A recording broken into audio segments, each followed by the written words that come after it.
And welcome everybody to the Daily Space Weather. We've got some interesting cosmology stories to talk about and more here at the Smash News Network. Least busted. Naming news. Here's the sun in ionized helium and iron, 304 and 171 angstroms. We've got 3 named sunspot groups. They're all alpha class. A little bit of motion of the fields of the latest sunspot group. This one up here in the northeast. We've got a little bit of migration happening there. Otherwise, pretty low levels of solar activity. There is a coronal hole wind stream also currently striking the Earth geosphere, the Earth geospace, whatever you want to call it. Incoming high-speed solar protons. Here's ionized helium by itself. It's 304 angstroms, also from the Solar Dynamics Observatory. No major flaring or anything like that going on in the past 24 hours. You can see this sunspot here. It's migrating a little bit as the magnetic field is moving a little bit faster than the sun's own rotation. Besides that, not a lot to comment on. The radio flux is only at 80 solar flux units. There's the 1-year chart to put that in context. The black line is the radio flux. The red line is the sunspot number. The 2 most significant data sets in terms of, quote, solar activity, what we refer to as the activity of the sun. In other words, we consider it high activity when we see sunspots and low activity when we don't. So no forecasts here for geomagnetic unrest or geomagnetic storms over the next 3 days by NOAA. That's the Space Weather Enthusiast's dashboard. There is an electron storm in the offing, though. We'll get to it toward the end of the video. Next, let's take a look at the earthquake activity over the past 24 hours. Here it is over the past 90 days in a convenient bar graph form, thanks to volcanodiscovery.com. And there is a 7 magnitude earthquake drought going on. Let's see what's been shaken in the past 24. Not a lot of earthquakes here over the past 24 hours, although Nicaragua did see one. A 4.8 magnitude. Philippines saw a 4.6. That one was over 100 kilometers depth, where the elements in the ground turned to plastic below 100 kilometers of depth. So Taiwan and Indonesia both saw 4.9s. China saw a 5.0. Papua New Guinea saw a 5.2. And a deep quake in the Fiji Islands just a couple hours before we recorded the video here. That was a 4.9 at an estimated depth of over 520 kilometers. We've got some new volcano warnings here, including Sakurajima. We'll get to that in a minute. La Palma continues to erupt in an explosive fashion. It's been pretty steady here over the past about week. 8,000-foot ash plume from La Palma. So Sakurajima, stay more than 2 kilometers away from Sakurajima. It's been blasting volcanic bombs, and there's a warning bulletin about pyroclastic flows. Don't be in a pyroclastic flow. It's not a good way to go. Mount Ibu also exploding, flight level 070. It's a 7,000-foot plume of volcanic ash there over the Indonesian Isle of Halmahera. Semeru, flight level 140, 14,000-foot ash plume over the East Javan Isle. Over the Indonesian Isle of East Java, rather. Dakono exploding, flight level 070 from Dakono. Also on Halmahera. Fuego in Guatemala exploding, 15,000-foot ash plume from Fuego.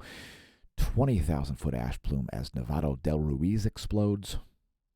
That's located in Colombia. Revenador exploding as well. 20,000-foot plume of volcanic ash. Steady eruptions and Vulcanian-style explosions from the summit crater. Also a lava flow on the northeast flank there. Sabancaya exploding. That's located in Peru. 25,000-foot ash plume from Sabancaya. And Nevados de Chilean reminding us not to pole vault the caldera with explosive activity. A sporadic emission has produced a 13,000-foot volcanic ash plume. Please don't fly your John Denver-style aircraft over it. Please don't pole vault the caldera. Please do visit our links. Our Redbubble shop makes great gifts. These are sorted in order of most popular, yes, the best-selling, showing up there at the high end of the list. And today's featured product is, and I'm wearing them, the My Vaccination Status is None of Your Business socks. Perhaps that would be a great one for one of your friends or foes. Again, check out the Redbubble shop. Links below the video to that. You can also find links on our homepage, smashomash.com. It would be the SMAsho merch link. Also, another video coming out today. We'll talk about that at a later time. So look for another release. Associated with music. Yes, here's the GOES magnetometer over the past 3 days. Seeing pretty low readings here, as there is a high-speed plasma coronal hole wind stream in between the Earth and the Sun at the moment, making for some low highs and some low lows there on the GOES 16 and 17 measurements. Next, a view of the heliospheric current sheet's polarity. And Earth is in a south pole current sheet. You can see that shown in red. Let's take a look at this from a 90-degree perspective. There's the line of sight field plot. No changes coming at the moment. Keep in mind that data was 1 hour and 24 minutes old when we recorded the video. Here is your line of sight coronal hole plot. You can see a series of pretty well-defined coronal holes in the southern hemisphere. Let's look at those a little more closely.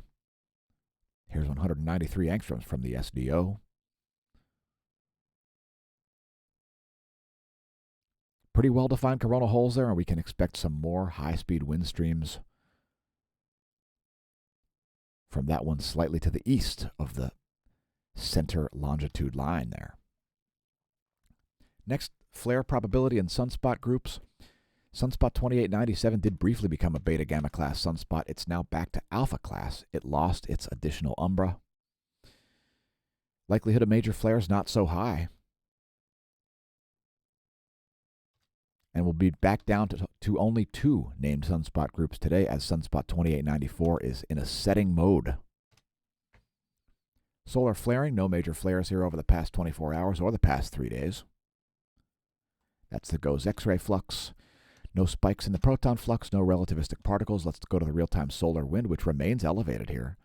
It made it all the way up to over 650 kilometers per second there, nearly reaching 660 kilometers per second. As another sort of aspect of the coronal hole high-speed stream shows up here, you see a fluctuating solar wind speed there over the past about 12 hours. Having just dropped below 600 kilometers per second here. Current solar wind speed 593 kilometers per second. Solar wind density a little over 7.5 protons per cubic centimeter. As the high-speed coronal hole wind stream continues. It was enough to spark some geomagnetic unrest early in the day today on the 17th. The KP index is a measurement of global geomagnetism for you new viewers out there. Here's magnetohydrodynamic pressure over the past 4 hours.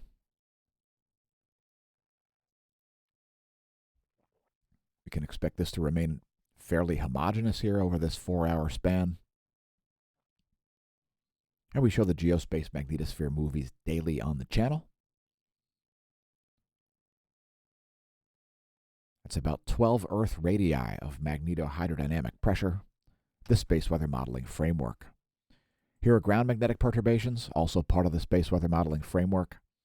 This is also 4 hours of data. It's showing you a magnetic flux density here in nanotesla at the ground level, Earth's B field, and the modulation of it. Some likely aurorae there over northern Siberia, as well as Canada. And don't forget to check our Twitter feed, twitter.com/smashamash. We share lots of aurora photographs on there. Also other information you won't get anyplace else. We put exclusives on all of our social media. And let's do a solar system forecast. Here's where things are now. And there's where things will be in 1 week on the 24th. Next, a star chart. We've drawn in the galactic plane, which is the blue line, and the ecliptic plane, which is the yellow line. I believe Mars is rising here ahead of the sun. Also Mercury out there. That's from in-the-sky.org, by the way. Let's take a look at the view from Lagrange point 5 and Lagrange point 1 for our coronal mass ejection watch. There isn't a coronal mass ejection watch. I'm just going to allow you to watch two of the best tools for detecting coronal mass ejection. So stereo A here on the left, that's located out here at Lagrange point 5. And the LASCO SOHO C3, located at Lagrange point 1 on the right.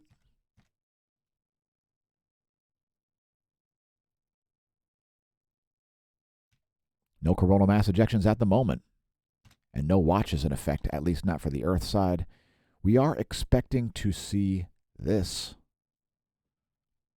leave the solar corona at any moment. But since the Earth is off in this perspective, we don't do far side coronal mass ejection warnings, only Earth side coronal mass ejection warnings. There's plenty to cover, so let's do a cosmology segment. Once again, it's integrated into the daily space weather video. Yet another reason to watch our cosmology segments. You might miss the information completely if you don't watch our daily space weather content. First thing we're talking about is galaxy NGC 3314, which is actually two galaxies. And here's the galaxy imagery. That's ultraviolet light, by the way, folks. And that's actually two galaxies. So what's going on here is you've got one galaxy that's kind of like this, and another galaxy that's kind of like this, sort of overlapping in the foreground. Let's take a look at it in some other wavelengths. That's UV. And here's HST-I, including some filters. I won't attempt to read those. And you can sort of see the composite-like appearance here. Again, it's because that's two galaxies. There's actually one in the foreground there. A great overlap there in optical bands. And there's a different survey of the pan-stars. Great high-resolution imagery there, and you can see sort of the spiral feature of the foreground galaxy. And there's the thermal spectra from it, the infrared radiation from NGC 3314. And NGC 3314b actually is the background galaxy. Once again, there it is on pan-stars. And it is indeed the astronomy picture of the day. So there's the astronomy picture of the day at apod.nasa.gov. NGC 3314 and 3314b. And let's continue on here to pick a random number. It's 451, which stands for FKCOM, which is a variable high real motion star, meaning that this star is moving at a high speed with respect to the sun's motion in the galaxy. It's also a highly variable star, and it's a pretty interesting one. Number 451 at the Neil Gehrels Swift-Bat X-ray Observatory, the transient monitors. These are its hard X-rays.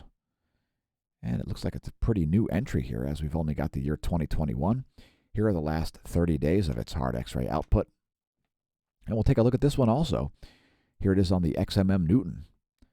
That is the multi-wavelength X-ray imagery from XMM Newton. And here this one is in pan-stars. That's the optical bands Z and G. Great imagery there of this variable star. This is also a beryllium star, and you can read all about it if you click on the links at SIMBAD. Here it is in infrared light. And you can see another star there. It looks like a binary, fairly local star. Now that could be well in the foreground or well in the background, as these images don't really give you a lot of depth of field. Anyway, once again, there it is on pan-stars. The variable star known as V-star FK space COM. Number 451 at the Neil Gehrels. If you want to go read more about it, you can find all kinds of entries here at the SIMBAD site. at the CDS portal. If you click on SIMBAD, you'll find a link to the CDS portal where you can find things like photometric data. You can see it's actually kind of dark in a large portion of the electromagnetic spectrum there. And there have been quite a bit of research done on this star, especially in the 1980s through the 2010s. So lots of papers on that star there. That's our, quote, random, end quote, star of the day. And let's talk about heavy elements. Where do they come from? Well, this is another article suggesting that we don't need supernoval explosions. Yeah, we can have a collapsar. You can have binary neutron stars and all kinds of other funky accretion disks with huge amounts of mass in between huge objects capable of producing heavy elements. So once again, another article here sort of flying in the face of the standard concordance model of stellar evolution here. Apparently, it's becoming more and more acceptable to suggest the fact that heavy elements are likely to come from not supernoval explosions, not stars that are dying, but just regular old activity going on all the time. And of course, we see the sun creating all sorts of heavy elements on its surface. And so it seems like a plausible theory to me. What do you have to say about it? This article is from SciTech Daily, and that's today's cosmology segment. Heavy elements, closing things out. Does a star need to die for heavy elements to be produced? We've got some charging hazards, mainly over the moving into the Central Pacific Ocean here. Some surface charging hazards could cause some communications breakdowns. We also do have an electron storm in the forecast. We'll get to that in a minute. Here it is in context. That's the 1-year chart of the relativistic electrons. Here's a 3-day chart. The greater than or equal to 2 mega electron volt electron flux measured by the GOES 16 and 17. Pretty low levels here. We see them get cratered as a result of the coronal hole wind stream. And check it out. We've got a 72-hour electron storm forecast here, forecasting levels of 10 to the 9th. So that could certainly cause some issues with communication satellites.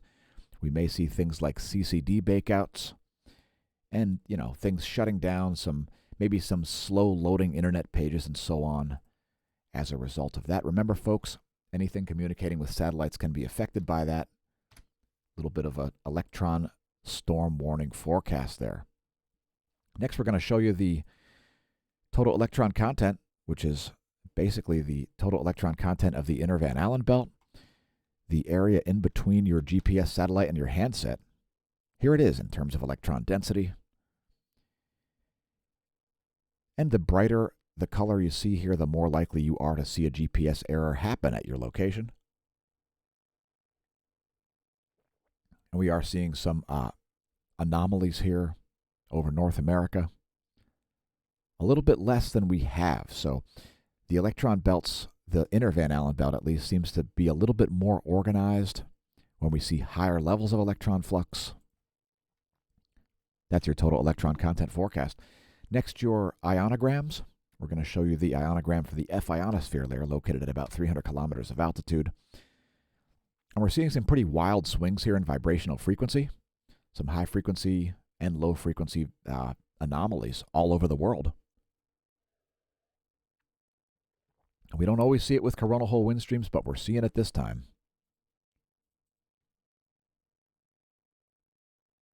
And to help put it in context, we'll show you the anomalygram. So that was the ionogram. This is the anomaly in megahertz from the 30-day median. You can see all those low-frequency anomalies showing up in red there. Places like the Middle East, the Indian Ocean, South America, the Pacific Ocean. High-frequency anomalies happening in the Atlantic Ocean, Antarctica, right over India, and some wild swings happening there as well. You can see sudden shifts from high to low-frequency anomalies there. Anyway, there's the latest image. That's 11 o'clock Universal Time ionogram, and there's the anomalygram. And here come bonus features. The first thing we're looking at is the hydrogen alpha imagery here from Cerro Tololo, Chile. We've got a bunch of filaments in the northern hemisphere. Again, there is an electron storm warning in the next 72 hours. We're going to be down to 2 named sunspot groups today, as we see this one setting. And actually, I think that is now a beta class sunspot group again. So we could see some flaring coming out of that. That's now an alpha class sunspot group. It's been an alpha class sunspot group. Here's the latest colorized magnetogram.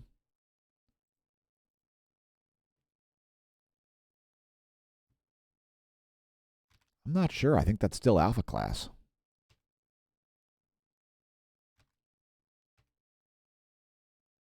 Nope, there are South Pole Umbrae there. So that's a beta class sunspot at the moment.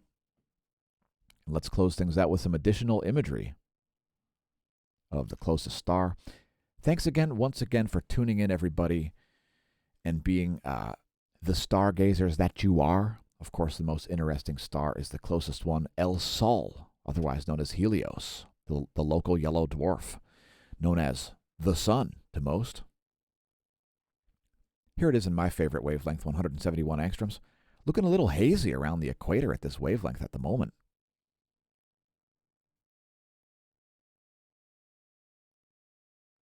As the high-speed coronal hole wind stream continues, we wish you a delightful day. May that solar wind be at your back.